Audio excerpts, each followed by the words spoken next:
আসসালামু আলাইকুম। সবাই কেমন আছেন? আশা করি আল্লাহর অশেষ রহমতে সবাই ভালো আছেন।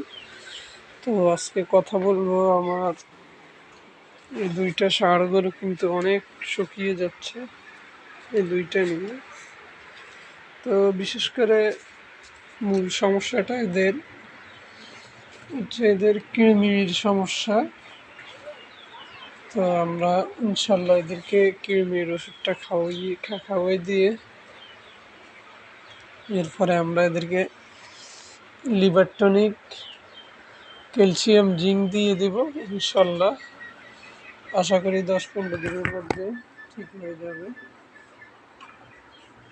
তো যেহেতু আজকে প্রচুর পরিমাণ গরম, তো সেজন্য আমরা আজকে কৃমির ওষুধ খাওয়াচ্ছি না।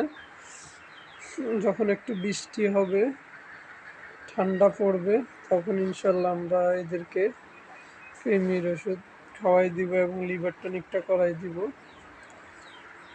তো দর্শক বন্ধুরা, যে গরুগুলা বিশেষ করে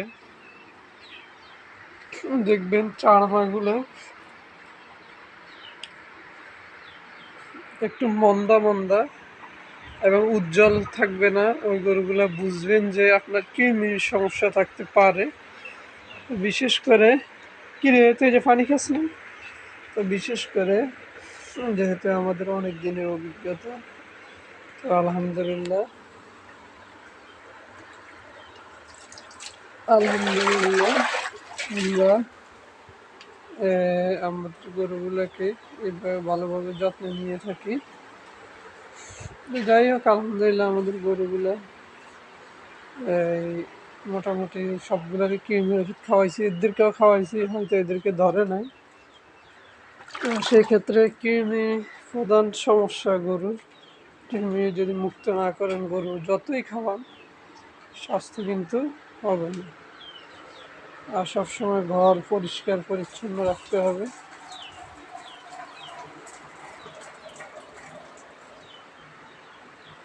আর বিশেষ করে গরু সুস্থ আছে কিনা এগুলা খেয়াল রাখতে হবে।